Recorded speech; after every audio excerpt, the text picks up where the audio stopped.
Andriani, CGP Angkatan 7 dari SDN Pamedarhati, Kabupaten Bandung Barat. Saya di sini akan memenuhi tugas demonstrasi kontekstual modul 3.1. Untuk memenuhi tugas berikut, saya akan mewawancarai Kepala Sekolah SDN Girimukti, Desa Mekarwangi, Kecamatan Sindangkerta, Bapak Agun Misbah Wijali. Bapak, terima kasih waktunya telah memberikan kesempatan kepada saya. Saya akan melakukan wawancara dengan Bapak untuk mengajukan beberapa pertanyaan terkait tentang modul 3.1 yang sudah saya pelajari tentang pengambilan keputusan seorang pemimpin dengan nilai-nilai kebajikan. Baik Bapak, terima kasih, mohon maaf sebelumnya dan terima kasih banyak sekali atas waktunya. Bisa kita mulai ya Bapak ya? Yang pertama, saya ingin bertanya tentang bagaimana cara Bapak mengidentifikasi kasus-kasus yang merupakan dilema etika atau bujukan moral. Terima kasih. Bismillahirrahmanirrahim. Assalamualaikum warahmatullahi wabarakatuh. Untuk pertanyaan tadi bahwa untuk mengidentifikasi kasus sebuah dilema, maka saya melihat apakah kasus tersebut dengan melihat dua kasus yang kepentingan yang berbeda, yang sama-sama mengandung nilai kebajikan dalam waktu yang bersamaan. Yang kedua, setelah itu melakukan diskusi dengan teman sejawat atau atasan terkait dilema atau kasus tersebut. Jadi ada melibatkan orang ketiga ya Pak ya di sini ya. Baik. Lalu selanjutnya di dalam menjalankan pengambilan keputusan ini di sekolah yang Bapak pimpin khususnya, untuk kasus-kasus di mana ada dua kepentingan yang sama nih, yang sama-sama benar dan sama-sama mengandung nilai kebajikan, bagaimana Bapak menjalankan pengambilan keputusannya? Kemudian kita lihat seperti tadi bahwa dilema itu dua kepentingan yang berbeda yang sama-sama mengandung dua kebajikan. Nah, di situ kita melihat mana yang lebih penting ya, dari yang penting. Kemudian kita lihat dulu keputusan yang kita ambil itu bertentangankah dengan aturan yang berlaku atau tidak. Kemudian setelah itu kita musyawarahkan seperti tadi. Nah, untuk mencapai sebuah keputusan yang lebih baik lagi, maka kami atau saya melakukan musyawarah dengan teman sejawat, atasan terkait untuk mengambil keputusan yang bertanggung jawab. Lalu kalau seperti demikian, langkah-langkah dan prosedur seperti apa yang biasanya Bapak lakukan selama ini di sekolah Bapak? Yang pertama, langkah yang saya ambil, kita itu kenali bahwa kasus atau dilema tersebut ada nilai-nilai yang saling bertentangan satu sama lain, meskipun mengandung dua kebajikan yang baik, gitu kan. Kemudian yang kedua, menentukan siapa yang terlibat dalam situasi seperti ini. Ya, kemudian yang ketiga, kumpulkan fakta-fakta yang relevan dengan situasi ini. Mana yang lebih relevan, yang lebih penting, yang lebih baik untuk diambil keputusan. Kemudian kita uji kebenaran, ya, uji keadilan benar atau salah. Kemudian kita ujikan dengan paradigma benar melawan benar, ini benar mana yang lebih benar. Kemudian kita gunakan prinsip resolusi atau pengambilan keputusan. Kemudian terkadang juga yang terakhir, kita itu mungkin ada opsi trilema, ada tiga buah kepentingan yang berbeda mengandung kebajikan yang berbeda pula dalam situasi yang sama. Baik. Jadi di dalam langkah-langkah prosedur ini Bapak menerapkan tentang 9 keterampilan ya dalam pengambilan keputusan. Yang pertama Bapak mengidentifikasi dulu, mengenali kasusnya seperti apa, lalu siapa saja yang terlibat di dalam kasus tersebut, lalu mengumpulkan fakta-fakta yang relevan, serta menguji dulu uji benar dan salah, lalu mempertimbangkan 4 paradigma yang ada, lalu prinsip resolusinya seperti apa, dan juga opsi trilema, begitu. Baik. Setelah demikian, hal-hal apa saja yang selama ini Bapak anggap efektif dalam pengambilan keputusan pada kasus-kasus dilema etika? Dalam kasus dilema etika, dalam hukum kita sehari-hari kan, terutama dalam hukum Islam itu ada, dalam fikih menyatakan, maaf ini, ketika kumpul 2 kewajiban maka gugurkan salah satu. Idza istama wajibain saqata ihdahuma dalam bahasa Arabnya itu. Jadi ketika kumpul 2 kewajiban maka gugur salah satu. Tidak mungkin kita mengambil keputusan yang sama dalam kepentingan yang berbeda.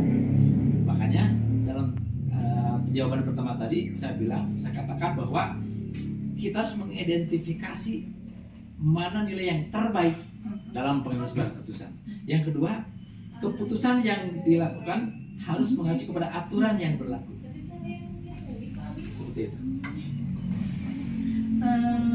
Lalu di dalam pengambilan keputusan tersebut, adakah tantangan-tantangan pada kasus-kasus seperti ini? Apa saja tantangan-tantangan tersebut? Tantangan yang kita hadapi dalam pengambilan keputusan, tentu saja kita sebagai pemimpin secara pribadi berhadapan dengan bawahan yang banyak.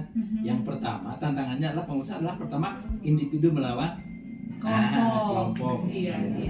Jadi individual versus community. Kalau yang kedua rasa keadilan, rasa kasihan. Ini aturannya seperti ini. Tapi kasihan, rasa peduli kita ya Pak ya. Betul. Kasihan. Seperti saya punya seorang guru baru diangkat PNS selama 2 tahun, kemudian sakit-sakitan. Di situ bertentangan. Dia itu sekolah karena penyakitnya yang kambuh sehingga tidak sekolah. Jaraknya jauh selama 2 jam. Oh, Masya Allah, sangat jauh ya Pak ya? Jauh. Kemudian secara aturan kan yang namanya PNS itu aturannya minimal sekian tahun baru bisa pindah. Baru bisa mutasi. Bisa mutasi. Oh, iya. Itu kan kita kasihan dengan penyakitnya, kita juga bertentangan dengan aturan yang berlaku gitu. Betul. Yang ketiga, ini kebenaran melawan rasa kesetiaan. Kebenaran kesetiaan. Nah, ini mungkin Bu Intan di grup penggerak, kebetulan saya juga sama pernah di grup penggerak angkatan keempat. Jadi di situ ada lawan kesetiaan, sudah dipelajari kan lawan kesetiaan. Iya betul Pak. Kesetiaan. Betul. Kemudian jangka pendek melawan jangka panjang. Ini yang benar jangka pendek apa? Ini kepentingan kita ini untuk jangka pendek atau jangka panjang kita putuskan. Mana yang kita putuskan? Mana yang terbaik? Seperti itu. Lalu apakah Bapak memiliki sebuah tata kala atau jadwal tertentu dalam pengambilan keputusan atau penyelesaian kasus dilema etika ini, Pak? Kalau jadwal dari awal programnya ada program tapi tidak terjadwal secara tanggal sekian atau sekian. Mungkin untuk kasus dilema ini biasanya apa namanya itu sesuai dengan tertentu kejadian tertentu ya. Selama insidensial ya. Ketika ada kasus baru kita tangani. Nah, dan untuk menanganinya mungkin di situ ada perlu penjadwalan, melihat bukan jadwal ya. Jadi melihat waktu yang tepat, mengidentifikasi dulu akar masalahnya untuk pengambilan keputusan yang dapat dipertanggungjawabkan secara moral. Jadi ada pertimbangan, ada langkah-langkah yang harus dilewati, begitu ya Pak ya. Iya. Jadi Bapak melakukan pengambilan keputusan memang tidak terjadwal secara tertulis gitu ya, meskipun tidak secara tertulis. Lalu ketika ada sesuatu kasus atau dilema etika, ini menyambung dari yang tadi Pak. Jadi apakah Bapak langsung menyelesaikan di tempat atau memiliki jadwal untuk menyelesaikan atau dengan bentuk prosedur yang lain? Seperti yang sudah saya lakukan, bahwa sekiranya dapat dilakukan waktu Saat itu, kenapa tidak? Jadi kembali lagi kepada kasusnya ya Pak kasusnya. ya, seperti apa. Jadi kita kenali dulu kasusnya ini, apakah ini bisa langsung diselesaikan pada saat itu juga atau tidak, begitu ya Pak ya. Atau bisa situasi yang menyangkut aturan, dilema yang tadi ya. Iya. Dilema tadi, aturan mana yang kita gunakan? Iya. Apakah kita mengacu kepada kesetiaan atau rasa kasihan, atau misalnya mengacu kepada apakah jangka panjang atau jangka panjang gitu. Itu tergantung situasi seperti apa, kasusnya seperti apa. Lalu ada tidak seseorang atau faktor apa yang selama ini mempermudah Bapak, membantu Bapak dalam pengambilan keputusan dalam menghadapi kasus-kasus dilema etika ini Pak? Yang pertama ya, bersyukurnya saya adalah lulusan angkatan 4 guru penggerak. Oh. Di guru penggerak ada materi modul 3.1 tentang pengambilan keputusan yang bertanggung jawab dari dilema etika. Yang pertama itu modal saya yang pertama. Betul. Yang kedua, dalam pengambilan keputusan tentu saya membutuhkan teman sejawat untuk berdiskusi. Yang ketiga, apabila misalnya teman sejawat tidak bisa memutuskan, diskusi kami tidak bisa lakukan, maka saya membutuhkan atasan langsung yang bisa membantu dalam proses pengambilan keputusan, terutama menyangkut peraturan. Termasuk melalui regulasi tertentu ya Pak ya. Iya baik. Bapak dari awal sampai akhir, ini yang paling akhir nih Pak nih, dari tadi yang pertama sampai barusan, dari kesemuanya ini yang telah Bapak sampaikan, adakah pelajaran yang dapat Bapak petik dan dari pengalaman yang Bapak ambil terkait tentang pengambilan keputusan dilema etika ini? Pengalaman yang saya ambil dari pelajaran dilema etika adalah bahwa kita itu pertama harus hati-hati dalam mengambil sebuah keputusan. Yang kedua, kita tetap pada satu prinsip bahwa ketika terkumpul dua kewajiban, maka gugurkan salah satu. Itu pengalaman yang saya dapatkan. Baik, Bapak, terima kasih banyak. Demikian pertanyaan-pertanyaan yang saya lontarkan. Terima kasih banyak Bapak sudah menjawab semuanya. Terima kasih banyak atas waktunya Bapak. Sama-sama. Mohon maaf sekali Bapak sudah menyempatkan waktu dan memberikan kesempatan kepada saya. Saya ucapkan terima kasih banyak. Demikian wawancara saya bersama Bapak Kepala Sekolah SDN Giri Mukti. Wassalamualaikum warahmatullahi wabarakatuh. Waalaikumsalam.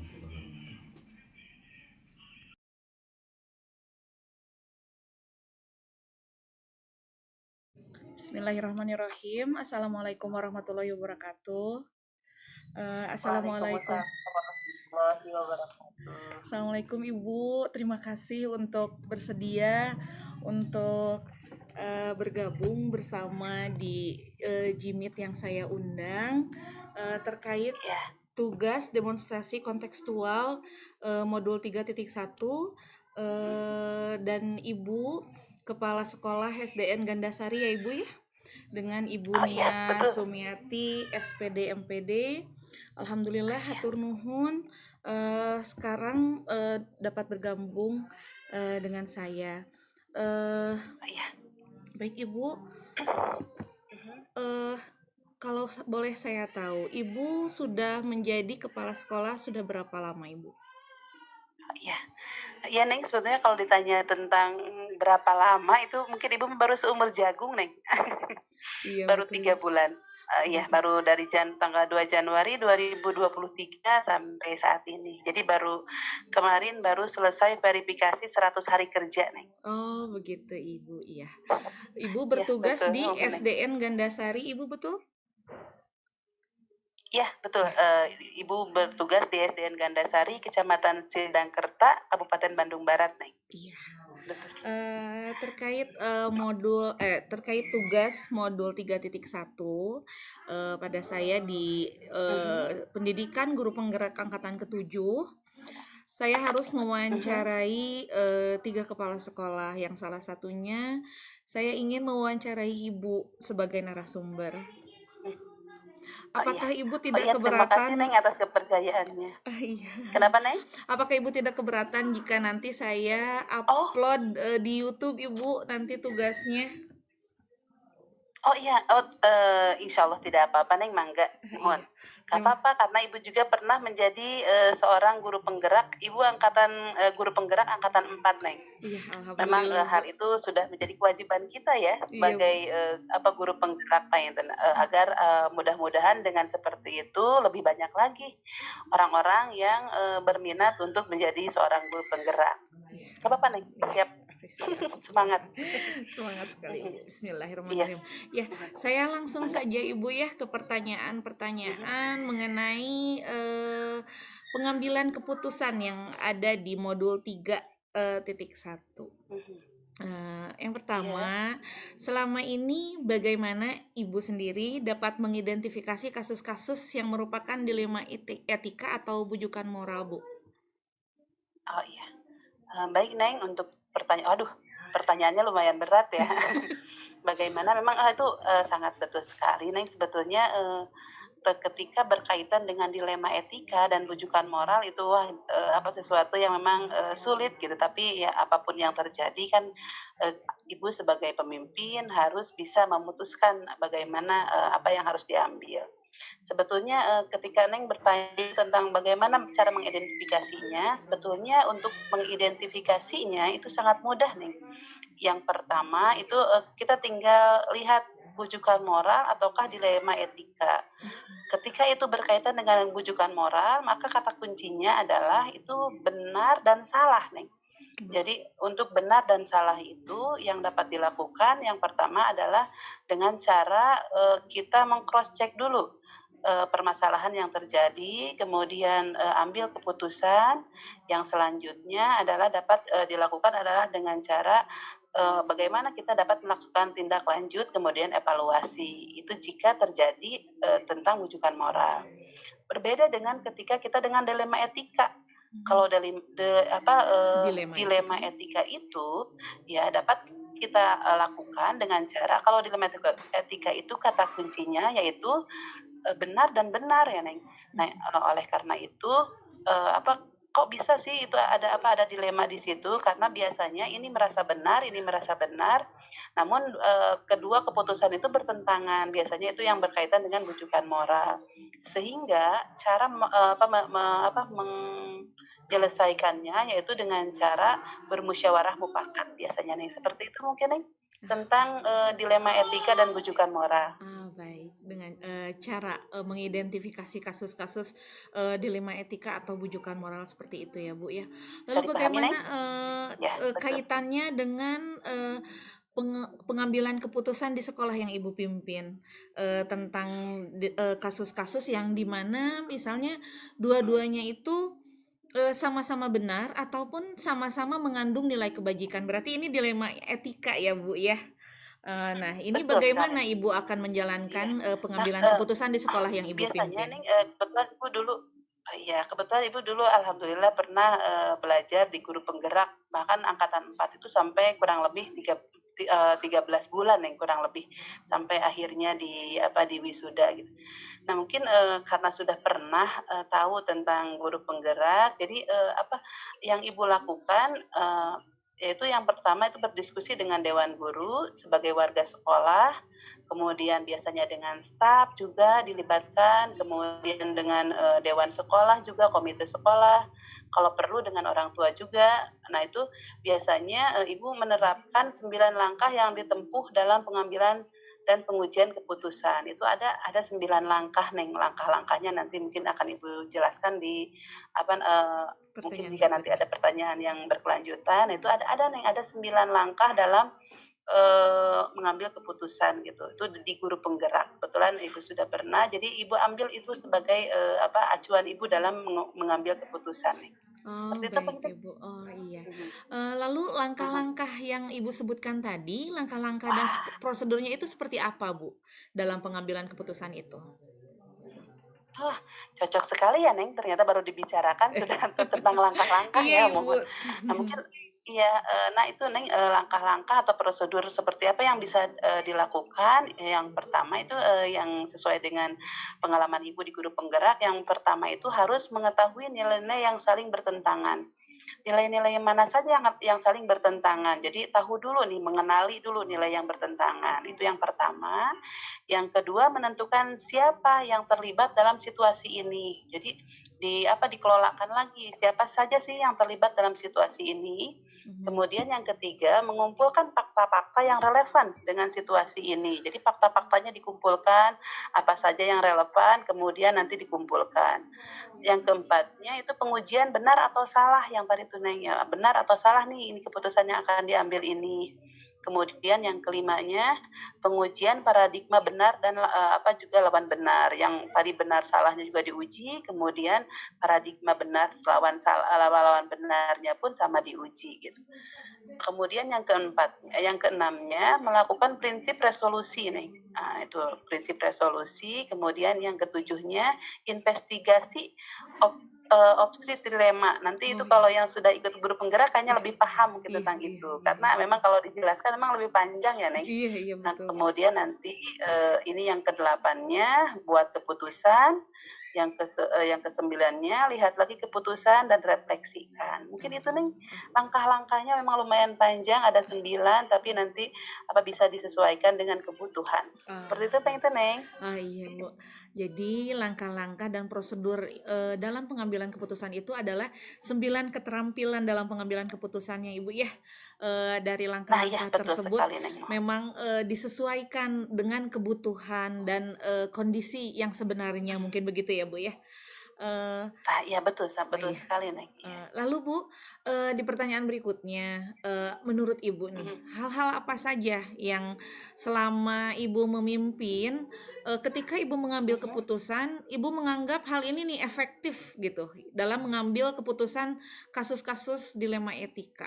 Hal-hal apa saja yang menurut Ibu Ah, ini efektif dilakukan nih hal seperti ini gitu? oh iya, Neng. Waduh, Ibu ini jadi merasa ini ya, Neng, dengan pertanyaan ini Ibu merasa kembali refleksi ke beberapa bulan ke belakang sebelum Ibu ketika Ibu mengikuti guru penggerak ya. Nah, itu ketika itu juga sama, Neng, hal-hal yang efektif menurut Ibu itu ada 3 prinsip resolusi. Yang pertama itu tentang berpikir berbasis hasil akhir. Jangan semua semua itu dilakukan dulu, berpikir dulu bagaimana hasil akhirnya nih gitu. Jadi sebelum kita tindakan, jadi menentukan dulu hasil akhir ya. Jadi hasil akhirnya itu kita tentukan dulu mau seperti apa gitu. Yang keduanya berorientasi pada aturan yang benar. Jadi tetap hal itu harus tetap kita pegang teguh Muncul. bahwa sesuatu yang benar walaupun pahit harus kita utarakan. Kemudian yang ketiganya mengutamakan rasa peduli terhadap sesama. Jadi tetap saja utamakan rasa peduli. Itu adalah hal yang paling penting. Namun ada juga satu hal yang paling efektif juga bisa digunakan bisa menjadikan prinsip itu bagaimana dampak jangka panjangnya ini Nah, permasalahan ini ketika kita betul, ambil tuh betul. resolusinya seperti itu bagaimana jangka panjang yang akan terjadi gitu untuk hal itu. Sehingga ketika sudah tahu apa yang akan terjadi nanti jangka panjangnya itu merupakan hal yang efektif juga yang bisa dilakukan. Nah, Kemudian selain itu juga ya tadi seperti yang Ibu bicarakan bahwa kita harus berdiskusi dengan para guru, kemudian pemangku kepentingan, itu mungkin saja bisa bukan hanya lingkungan sekolah, tapi juga mungkin lingkungan dinas, kemudian lingkungan masyarakat. Kemudian Betul. kalau misalkan sudah dilibatkan semuanya, nah mungkin bisa menyelesaikan kasus yang ada kasus atau permasalahan yang ada di sekolah. Mungkin Betul, itu, Bu. Neng. Iya, betul, Bu. Ya. Lalu di dalam pengambilan keputusan, kalau menurut Ibu di dalam pengambilan keputusan ini, apakah Ibu memiliki tata kala atau jadwal tertentu dalam sebuah penyelesaian kasus dilema etika? Apakah Ibu itu langsung menyelesaikan di tempat atau memiliki sebuah jadwal khusus untuk menyelesaikannya? Nah, tadi balik lagi, bentuk dan prosedurnya itu seperti apa yang dijalankan? Iya. Nah, Pak Intan nih kalau berkaitan dengan itu sebetulnya mah tidak punya waktu. Kadang-kadang ada yang diberi waktu khusus, misalkan kita tenggang waktu 1 bulan misalkan itu untuk penyelesaiannya. Ada juga yang kadang-kadang dilakukan itu Memang harus segera jadi diselesaikan. tergantung seberapa mendesak, Iya, mohon. iya, iya. Tergantung seberapa mendesak hal itu harus segera kita selesaikan. Nah, itu juga kadang-kadang juga memang ada hal-hal yang permasalahan yang harus kita lihat bagaimana eee, kelanjutannya apakah memang harus dilakukan serentak sekaligus di sana ataukah jika memang memerlukan waktu dan pihak-pihak lain yang terlibat, maka Ibu akan membuat alokasi waktu khusus jika memungkinkan. Nah, seperti itu. Iya. Namun tadi seperti Neng yang bertanya tentang prosedurnya mau seperti apa ya. Prosedur yang dijalankan biasanya yaitu menyadari dampak dari pilihan yang dibuat. Dan harus sadar nih walaupun serentak hal itu dilakukan pelaksanaannya serentak tapi tetap harus diingat bahwa bagaimana nih menyadari dampak dari pilihan yang sudah dibuat. Itu yang prosedurnya yang pertama, yang kedua mengetahui nilai-nilai keputusan yang diambil tadi. Oh, betul. Dan yang terakhir adalah membuat keputusan. Jadi tahap-tahapannya satu dampaknya seperti apa nanti ke depannya setelah keputusan itu diambil, kemudian mengetahui nilai-nilai keputusan yang diambil itu apakah benar atau salah, kemudian yang terakhir adalah membuat sebuah keputusan. Itu prosedur yang Ibu ambil seperti itu Oh mungkin. iya, baik, Bu. Ya. Jadi memang relatif dan kembali lagi melihat kasusnya seperti apa ya, Bu ya. Ada kala kasus Iya, tersebut kita langsung diselesaikan di tempat atau mungkin harus mempunyai jadwal khusus begitu ya, Bu ya. Lalu betul sekali, Nek. dalam hal ini adakah seseorang atau faktor-faktor yang selama ini mempermudah atau membantu Ibu di dalam pengambilan keputusan? Oh Ada iya, tidak? tentunya Neng kalau untuk mengambil keputusan pasti ada. Bukan hanya seseorang, mungkin ini adalah semua pihak. Jadi sebagai seorang kepala sekolah, tentunya Ibu harus mampu membuat keputusan dengan berdasarkan nilai-nilai kebijakan yang Ibu pahami. Namun Ibu pun sering melibatkan dewan guru, pihak-pihak terkait dalam mengambil keputusan selama itu baik untuk siswa dan lembaga yang Ibu pimpin. Itu Neng pasti tentunya selalu ada. Jadi di balik Ibu itu ada orang-orang hebat di belakangnya untuk mengambil keputusan. Mungkin Masya seperti itu, Allah, Neng. luar biasa Ibu. Iya, tentu Iya, insya Allah, Neng. bekal Ibu selama di pendidikan guru penggerak di angkatan 4 juga itu merupakan faktor yang membantu Ibu di dalam pengambilan keputusan tentu ya, Bu ya. Iya, oh iya betul. Itu sangat membantu, sangat-sangat membantu sekali karena mungkin tanpa bekal dari khususnya Ibu asalnya sebagai guru kelas gitu, kemudian sekarang diberi amanah untuk memimpin sebuah lembaga gitu. Tentu saja ketika Ibu mengikuti guru penggerak di angkatan keempat itu bahasanya alhamdulillah ilmunya mungkin sudah mundal, tinggal aplikasi nih. Aplikasinya memang tidak mudah, tapi insya Allah dengan bekal itu mudah-mudahan Ibu bisa memimpin dengan baik dan bisa memimpin dengan amanah. Masya Allah, luar biasa Ibu. Insya Allah. Ibu panutan.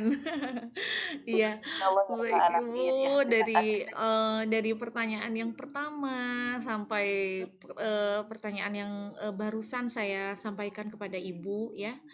Dari semua hal berikut yang tadi saya sampaikan, adakah pembelajaran yang Ibu dapat petik dari pengalaman Ibu saat mengambil keputusan dilema etika? Oh, betul nih. Mungkin kalau Ning bertanya pembelajaran apa yang dapat Ibu petik, yang pasti Ning pembelajaran yang dapat dipetik dari pengalaman Ibu sebagai mengambil keputusan dilema etika, yang paling utama itu adalah harus mengambil keputusan yang bertanggung jawab. Itu Neng. Karena apa?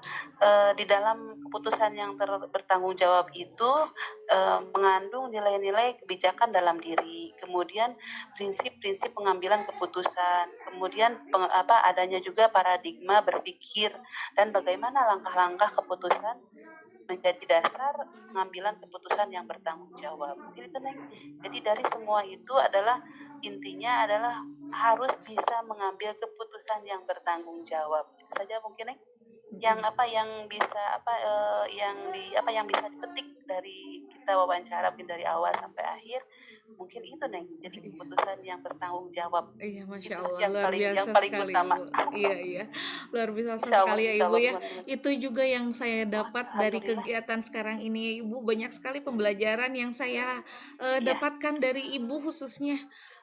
Ternyata dari tugas yang harus saya penuhi, banyak sekali hikmahnya. Saya mendapat pelajaran dari Ibu bahwa setiap pengambilan keputusan nanti akan melahirkan nilai-nilai kebajikan dan juga harus bisa dipertanggungjawabkan. Begitu ya Ibu ya. Itu betul sekali Neng. Iya. Ibu, saya ucapkan terima kasih banyak atas kesempatan Sama-sama. yang diberikan. Ibu telah membantu pengerjaan tugas di paket modul 3 ini. Saya ucapkan terima kasih yang sebanyak-banyaknya. Ya, sama-sama Neng. Ibu juga ucapkan selamat untuk Neng yang sekarang sedang melanjutkan tugas mungkin untuk masih beberapa tahap ke depan. Mudah-mudahan diberikan kesehatan, Amin, ya kelancaran, Allah. dan semoga sukses ya Neng. Iya, Iya. Ibu, Sama-sama Neng. Terima kasih sudah memberikan kesempatan Ibu pada hari ini untuk bisa berbagi ilmu, mungkin ya berbagi pengalaman Iya, betul, yang Ibu, sudah betul. dilakukan di sekolah. Iya, Ibu, betul Ibu. Terima kasih Ibu. Terima kasih Ibu. Assalamualaikum Iya. warahmatullahi wabarakatuh. Ya, terima kasih Neng. Waalaikumsalam warahmatullahi wabarakatuh. Oh, let me up with a bright smile on now. Put me in the dark, so won't get lost.